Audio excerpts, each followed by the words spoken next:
December 25th, 1642, at Woolsthorpe in the parish of Colsterworth in Lincolnshire, a distraught pregnant widow was being attended to in a dramatically exigent and premature birth to a tiny and barely sentient baby boy. All authoritative opinions said he would be gone in a matter of days, if not hours. Harriet Askoff assumed, having lost her husband months earlier, that his only progeny would soon be following him in death. Somehow, the little guy persisted, and he would not only flourish, but become one of the greatest intellects to ever put pen to paper. He would enter Cambridge University at age 18, define the parameters of modern science, provide theoretical writings that are still being explored to this day. Oh, and he would also invent calculus.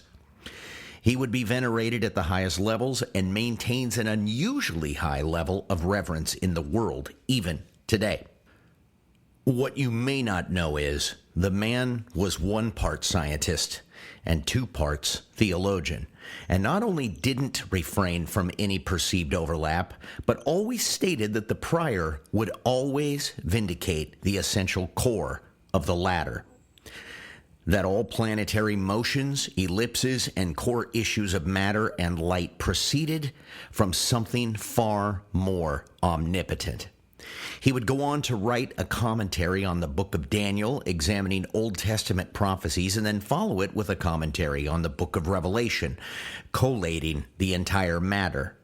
He felt confident that not only would the apocalypse happen, but felt he could mathematically factor the second coming of Christ at the year 2060, although this date was an addendum in a notebook and possibly not something that he ever sought to publish. None of this controversial at the time. It would be his writing disputing the doctrine of the Trinity that threatened to marginalize his career. So he was 1 part scientist, part theologian, and, depending on who you ask, 1 part heretic. We'll discuss the complexity of Sir Isaac Newton on box number 7.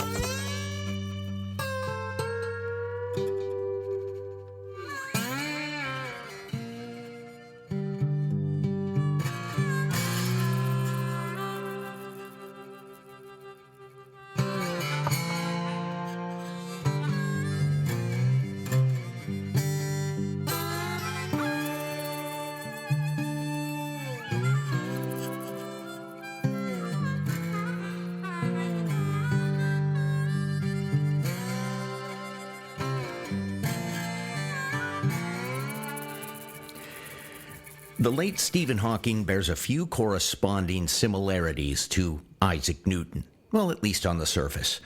Hawking would come to occupy the prestigious Lucasian Chair at Cambridge University, a mathematics professorship that was started by King Charles II in 1664. And it was an honor that has been held so far by only 19 people, Hawking being the 17th, appointed in 1979, as well as a predecessor 310 years prior to him, Sir Isaac Newton. Now, Isaac Newton is rightly considered the father of modern science. Hawking considered one of the most notable heir apparents to that throne, for sure. Newton's magnum opus, known informally as Mathematica Principia, or Principia, depending on who you ask, is considered a literary holy grail of scientific literature. Its process is still being borne out in scientific circles, even to this day. But what set him apart from Hawking is literally God. Though it seems to be omitted from the common discussion, Newton's finest work was a literal expository proclamation of the order of the universe and then a summation that such principled order had to have an intelligence beyond measure that set it all into motion. Hawking, his greatest work, A Brief History of Time, attempts to make a cosmological argument in layman's terms, or at least what he says are layman's terms. I read it. I wouldn't say everything's layman's terms, but I'll give him that. I'll give him the mulligan anyway. And it was about the Big Bang, black holes, and the general trajectory of the universe. No mention of God, until the very last sentence. And the very last word where Hawking makes an almost theological claim. And I quote, "However, if we do discover a complete theory, it should in time be understandable in broad principle by everyone, not just a few scientists.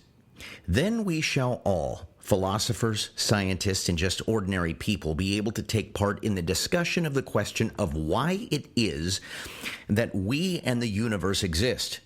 If we find the answer to that, it would be the ultimate triumph of human reason, for then we would know the mind of God." Unquote. Now, this last sentence actually perturbed the scientific realm that grew to become antagonistic to even God-adjacent terminology at the outset. Hawking later wrote a book sort of mollifying his discipline by essentially claiming that gravity alone was was the way to explain the ex nihilo nature of the Big Bang. But we'll come back to that at the end. Oh, and while Hawking is hailed as a metaphorical avatar for intelligence and genius, this isn't about him. It's about the man whom no one can hold a candle, one Sir Isaac Newton, who is an unmitigated genius. Now, as stated earlier, Newton is credited with the invention of calculus, although another scientist was making the same breakthroughs independently. I'm not going to go into that academic debate, but it's there. At the University of Oregon, however, they state this about a young Isaac Newton.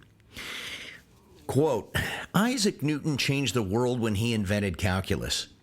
We take this for granted today, but what Newton accomplished at the age of 24 is simply astonishing. Calculus uses physics, chemistry, biology, economics, pure mathematics, and all branches of engineering and more. It is not an overstatement to say Newton's insight in the development of calculus has truly revolutionized our ability to pursue new branches of science and engineering. It is used in problems when a quantity changes as a function of time, which is how most problems behave in reality. When he invented calculus and outlined its uses, Isaac Newton made one of the most important breakthroughs in mathematics history, and it's still vital to this day." Unquote. So calculus wasn't invented by Newton in a vacuum or on some capricious turn of eating spicy foods before bedtime. As they say, necessity is the mother of invention, and Isaac Newton stepped up to the plate. But Newton was busy trying to describe the speed of a falling object. He was able to surmise that a falling object does gain speed the longer it falls, but realized very quickly there was no way to quantify this in solid language. Issues of movement like that, as well as changes in rates, were almost completely unexplored at the time. They probably were desired for expression, but there was no language with which to formulate them. Once he realized that he could carve out an explanatory language to not only explain this, but also explain planetary ellipses as well as the orbit of the planets, thus, and not to oversimplify things, calculus was born. A literal language in mathematical form was now handed to the world. And of course, even more breakthroughs in gravitational research would follow as well. But first, let's talk about this trajectory of this man's life, aside from his premature launch into the world via the birth canal. Newton was born, but after that, it turns out he was born into an Anglican family, and Isaac's mother, newly widowed, would marry the rector of the neighboring parish of North Witham, the Reverend Barnabas Smith. Newton apparently grew up to hate his stepfather and had little to do with him for his entire life. Newton grew up immediately becoming a fellow ultimately becoming a fellow at Trinity College, Cambridge, which also involved the taking of what are called holy orders within the 7 years of completing an MA degree. This involved a vow of celibacy and an outward recognition of the 39 Articles of the Church of England. This would be his discomfort with things inside the ecumenical creeds that would cause him conflict down the line. He did not want to be ordained, though it was made law by King Charles, and he considered ceasing his studies, not because of atheistic concerns, but doctrinal ones. Ultimately, statutes were rewritten to allow this process to be avoided, and those after him. This extraordinary step, although originally taken to accommodate a man who would ultimately become a heterodox Protestant, ironically enough. Newton began to study the history of the early church, and at the exact same time, he began to develop his theories on motion and matter, which would result in the greatest scientific paper ever written. To pronounce it correctly, Philosophiae Naturalis Principia Mathematica, formally known or informally known as Principia. Newton would meticulously lay out incredible calibrations visible in the universe and the mathematical measurements and the predictabilities. Then, in Book 3, he would begin to attach his summations about the hand of a creator involved in all of it. This was all natural extensions of Isaac Newton. Nothing was forced or contrived, but we'll come back to that in a bit. By 1672, Newton was already at work recording his theological hot takes on various notebooks and such, and over half of what he wrote concerned theology as well as alchemical writings. It was clear that he had extensive knowledge of the early church, as he would write that he fell sympathetic with those in conflict with the Athanasian Creed, and took to heart the idea that Christ was a mediator between God and man, and at the time he rejected the Trinitarian expressions from the Nicene era. Of course, doing this carried a ton of accusatory baggage. Some referred to him as an Arian, and no, not the white supremacist sect. This has to do with someone who was actively arguing to the contrary during the Nicene Council. And they also called him a Socinian or a Socinian, a version of Trinitarian rejection that rejects the concept of the eternal Son. In this vein, he wrote an historical account of two notable corruptions of Scripture. Yes, this is Isaac Newton writing this, in which he argues two scriptures, 1 John 5:7 and 1 Timothy 3:16, were altered to accommodate Trinitarian doctrine. Either way, the irony is that Newton's religious beliefs threatened his scientific career, but those threats came from sectarian platforms, as opposed to the secular arenas of his discipline that would otherwise threaten a scientific career today. A complete 180-degree polar reversal of current events. One might be surprised to know that Newton also wrote two complete commentaries, one of the book of Daniel, looking at the prophetic Old Testament wrap-ups to end-time events, and then followed it with the revelation of St. John, attempting to work out the harmonizations of those things from the New Testament lens. It is interesting to note, for those interested in eschatology and end-times prophecy, that there was no United States when Newton wrote his observations. This makes for some fascinating conclusions about the things that modern scholars love to affix to the super important United States America, particularly Daniel 7:4, which is right on the edge of humorous, but I don't know what to say. He affixed 2034 as one potential fulfillment date, as well as 2060, but never elaborated heavily on either. He also subscribed a timeline that said that Rome would be destroyed by volcanic activity in or around 2016. Now, of course, that didn't happen, but, hey, a guy's observations can be off, but they can also be completely wrong. Newton died in 1726 and is buried in Westminster Abbey, inscribed on his tomb in Latin, and it is translated into English thus. Here is buried Isaac Newton, Knight, who by a strength of mind almost divine and mathematical principles peculiarly his own, explored the course and figures of the planets, the paths of the comets, the tides of the sea, the dissimilarities in rays of light, and that what no other scholar has previously imagined, the properties of the colors thus produced.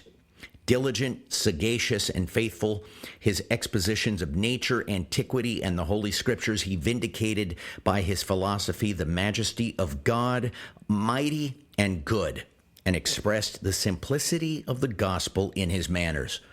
Mortals rejoice that there existed such, and no great an ornament of the human race. He was born December 25th of 1642 and died the 20th of March in 1726. What an inscription. One last irony that must be explored, however. As I mentioned, the Lucasian connection between Isaac Newton and Stephen Hawking. But something else is interesting. At the end of A Brief History of Time, Hawking briefly discusses Einstein, Galileo, and Newton, and he immediately assails Newton as unpleasant and devious. Well, the issue is, number one, Hawking had the luxury of at least understanding Newton's work, and Newton, of course, knew nothing of a, at times, non-existent Hawking. But he did predict and warn the discipline against something Hawking would ultimately do.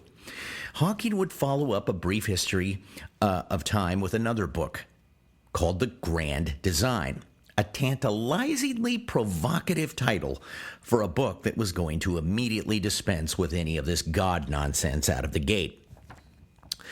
He writes this in the beginning, quote, we each exist for but a short time, and in that time explore but a small part of the whole universe. But humans are a curious species. We wonder, we seek answers, living in this vast world that is by turns and cruel, and gazing at the immense heavens above. People have always asked a multitude of questions. How can we understand the world in which we find ourselves? How does the universe behave? What is the nature of reality?